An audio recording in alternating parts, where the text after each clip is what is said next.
امام علی صلی اللہ علیہ وسلم نے جو بلاغہ میں ارشاد فرماتے ہیں کیا، الرزق و رزقان، رزق دو طرح کا ہے، طالب و مطلوب۔ ایک وہ رزق ہے جس کے پیچھے تم بھاگ رہے ہو، اور ایک وہ رزق ہے جو تمہارے پیچھے بھاگ رہا ہے۔ اب یہ کیا ہے؟ خوب ہم دیکھیں نا، ہم اپنی دنیا میں ہم کس کے پیچھے بھاگ رہے ہیں؟ ہم رزق کے پیچھے بھاگ رہے ہیں۔ وہ اچھی بات ہے، رزق حلال کمانا واجب ہے، لیکن جس کا خدا نے وعدہ کیا ہو اور جس کا خدا نے وعدہ نہیں کیا، خدا نے رزق کا وعدہ کیا ہے کہ نہیں کیا؟ تو پھر ٹینشن کیسی ہے زندگی میں؟ ٹینشن تو اسی کی زیادہ ہے نا، اسی کی زیادہ ٹینشن ہے۔ اور جس کا وعدہ نہیں کیا، کس کا وعدہ نہیں کیا؟ آخرت کا۔ تمہارے اپنے عمل ہیں جو تمہیں بچائیں گے، خدا نے وعدہ نہیں کیا، اس کے پیچھے کتنا بھاگ رہا ہوں؟ یہ ہے طالب و مطلوب۔ ایک وہ ہے جس کے پیچھے تم بھاگ رہے ہو، ایک وہ ہے جو تمہارے پیچھے بھاگ رہا ہے۔ جس کے پیچھے میں بھاگ رہا ہوں کیا ہے؟ ومن طلب الدنیا، اور جو دنیا کو طلب کرتا ہے، جو دنیا کے پیچھے بھاگتا ہے، اس کو موت آ جاتی ہے اور دنیا اس کو نکال کے پھینک دیتی ہے۔ آپ کے سامنے دنیا کے بڑے بڑے لوگ جنہوں نے دنیا میں فرعون، انا ربک الاعلی، میں رب ہوں تمہارا، کہاں گیا؟ ڈوب گیا۔ شداد کہاں گیا؟ نمرود 300 سال لگے اس کو جنت بنانے میں اپنی شداد، اور جب گھوڑا لے کے پہنچا دروازے پہ جو اپنے بنائی تھی اس نے دنیا، اندر جانے لگا تو ایک شخص نظر آیا، کہا تم کون ہو؟ تمہیں میں نے پہلے دفعہ دیکھا ہے۔ کہا میں موت کا فرشتہ ہوں، جان لینے آیا ہوں۔ کہہ رہا مجھے ایک پاؤں گھوڑے کی زین میں تھا، ایک ہوا میں تھا، جان نکال لی۔ دنیا کے پیچھے بھاگ رہے تھے، دنیا نے اٹھا کے پھینک دیا۔ یہ ہے دنیا آپ کے سامنے، بڑے بڑے بڑے بڑے۔ ومن طلبت آخر، اور جو آخرت کی طلب کرتا ہے، دنیا اس کے پیچھے بھاگتی ہے۔ حتیٰ جتنے خزانے دنیا میں ہیں، حتیٰ جستوفیہ منہا، جتنے خزانے ہیں سب نکال کے اس کے آگے رکھ دیتی ہے۔ جو آخرت کے لیے بھاگتا ہے، اور آخرت کے لیے ہم کتنا آخرت کے لیے بھاگ رہے ہیں، ہم کتنا آخرت کی۔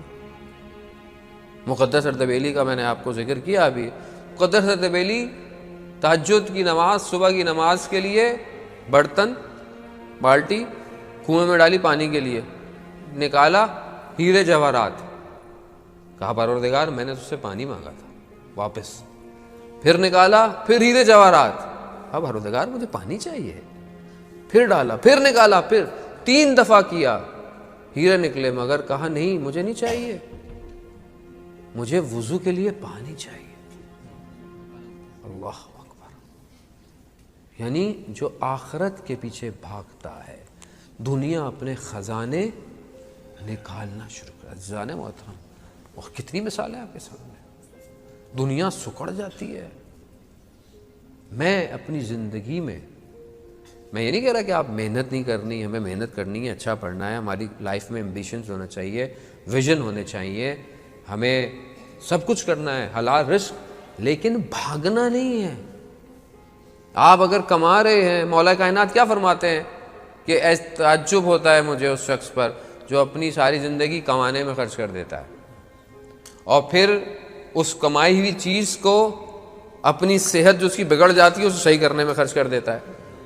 یعنی ساری زندگی کماتے رہے، بیمار ہو گئے، آخر میں بیمار پڑے، سارے پیسے بیماری میں لگ رہے ہیں۔ تعجب ہوتا ہے مولا کا۔ اور زندہ ایسے ہے جیسے کبھی مرنا ہی نہیں ہے، ایسے زندہ رہ رہا ہے، اور جب مرتا ہے تو ایسے جیسے کبھی تھا ہی نہیں۔ یہ ہے زندگی۔ اس زندگی کے لیے ہمیں فکر کس چیز کی ہونی چاہیے؟ جہاں ہم فیہا خالدون ہے، امام یہی تو فرما رہے ہیں۔ مولا کائنات اپنے بیانات، خطبوں کے ذریعے سے جہاں امام نے 3 دفعہ دنیا کو طلاق دے دی ہے، وہ یہی بتانا چاہ رہے ہیں کہ دیکھو یہ دنیا ہے، اپنی جگہ پر ہے، لیکن اصل میں وہ ہے جہاں تم نے ہمیشہ رہنا ہے، لیکن جانا اسی دنیا سے ہے۔ ہمارے استاد آیت اللہ تحریری حفظ اللہ فرماتے ہیں کہ یہ دنیا بیسکلی کمال پہ پہنچنے کا راستہ ہے. اب آپ یہ نہیں کہہ سکتے کہ میں پہاڑوں میں چلا جاؤں اور چپ کر کے بیٹھا رہوں، اکیلا بیٹھا رہوں، مجھے نہیں، ایسے نہیں جائیں گے. کمال پہ جانا ہے تو سوسائٹی میں رہنا پڑے گا، امتحان دینا پڑے گا، درگزر کرنا پڑے گا، اپنا مال انفاق کرنا پڑے گا، دوسرے کا حق ادا کرنا پڑے گا. خوب جب آپ امتحان ہی نہیں دیں گے تو آپ کو رزلٹ کیسے ملے گا؟ آپ بولیں گے نہیں نہیں میں ویسے ہی پاس ہو جاؤں، گھر میں بیٹھا ہوں، تو ایسا تو کوئی دنیا کا امتحان پاس نہیں ہوتا. عزیزان محترم، دنیا کو سمجھیں. حضرت عیسیٰ علیہ السلام جو نبی خدا تھے، دنیا خوبصورت ایک خاتون بن کر آئی اور ایک لباس جیسے ایک دلہن لباس پہنتی ہے ویسے آئی. تو ان سے پوچھا حضرت عیسیٰ نے، وہ کہتی ہیں کہ جو میرے پیچھے بھاگتا ہے میں اسے بھگاتی رہتی ہوں. ایسے ہی